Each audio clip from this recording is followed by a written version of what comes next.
Today we're going to be talking about language and speech production and understanding speech. I just learned this today, and I went over it not long ago, so hopefully I can explain this really well.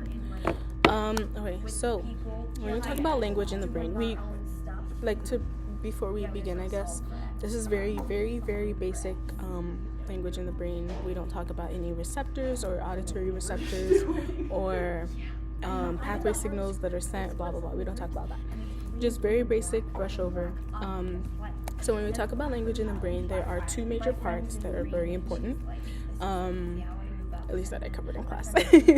And those are Broca's area and Wernicke's area. Funny word. So Broca's area is the area of the brain that I don't have a picture currently, but it's it's on a cortex, like the top of the brain, that is heavily involved in speech production. So that's the part of the brain that formulates our sentences, picks the words we want to use, and controls and works with the motor cortex and the SMA, which is the something motor area, to create the movements and facial expressions, facial functions that are involved in talking and creating speech. So then we'll talk about Wernicke's area, which is the area that's involved in auditory processing and understanding speech, understanding what is being told to you.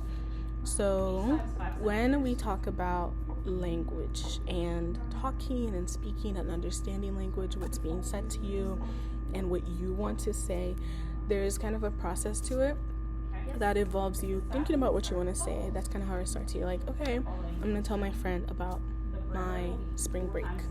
So first of all, you have to think about that and say, okay, why is she laughing at me? Stop. You have to think about what you want to talk about, and that's where Broca's area comes to play.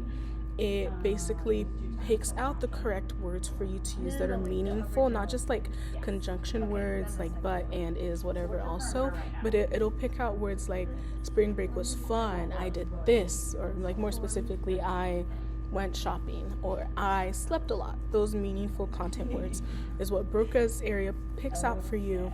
And then when those words are picked out, your brain has to order them in a way that makes sense. So like it's structuring the sentence. So instead of saying, it'll help you say, today I read a good book, instead of saying, read book today good, or something like that, you know? So it'll help you structure your sentence. What it does is it structures your sentences in the way that makes sense. That's what Broca's area does. Then let's say my friend is listening to me ramble on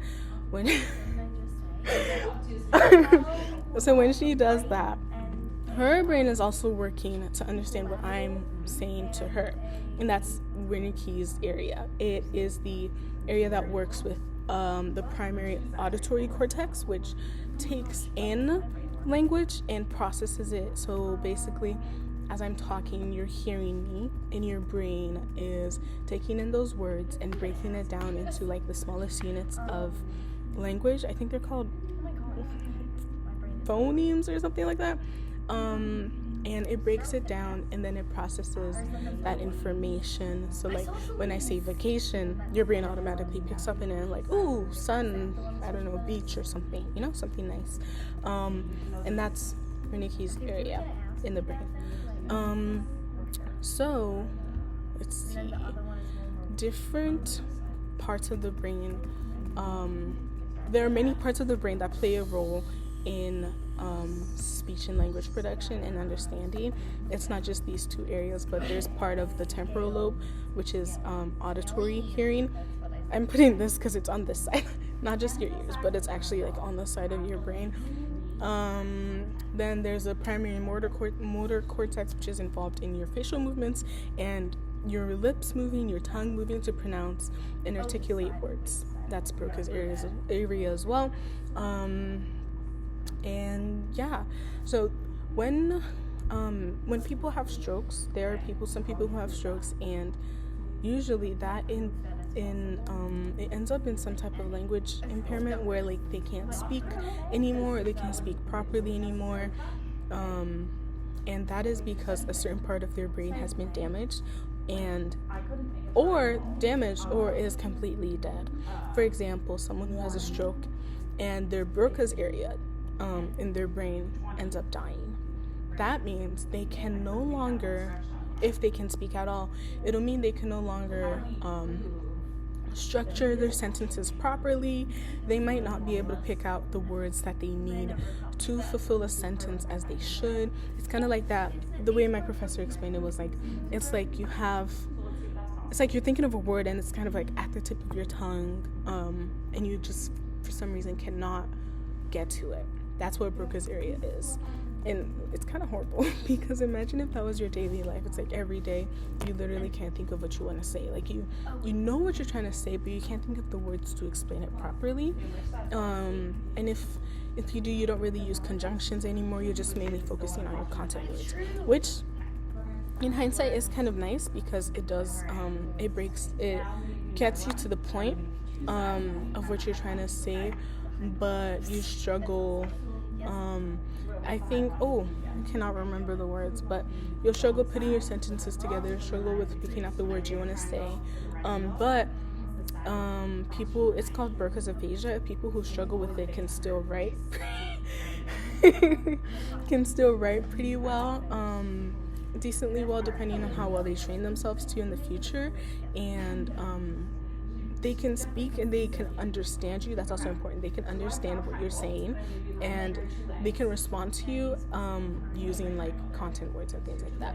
Then we can talk about Wernicke's aphasia, which is honestly, I think, much worse than Broca's aphasia, because Wernicke's aphasia involves damage or death to Wernicke's area, which is involved in auditory processing. So in this case, those affected by that cannot process what you are telling them.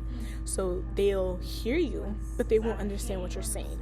And that in turn leads to them not being able to properly respond. Actually, they just can't respond meaningfully at all. So when they're talking about random things that don't add up, saying random words that make no sense together. They can't properly structure their sentences. They're also using a lot of like conjunction words that just don't make sense. Genuinely, they called it like your speech is meaningless at that point because you don't understand what's being told to you and you can't say anything meaningful back. So yes. So now we're gonna check my notes because I feel like I missed a bunch of stuff. Okay, see, I talked about a stroke.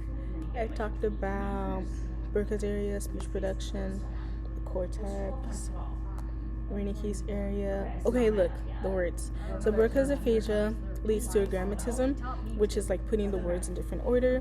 Anomia, which is problem finding the right words, which I mentioned. Difficulty with articulations when they can't really pronounce the words well. And I had asked my professor, like, would that affect sign language because you're not using your mouth to speak, but instead your hands.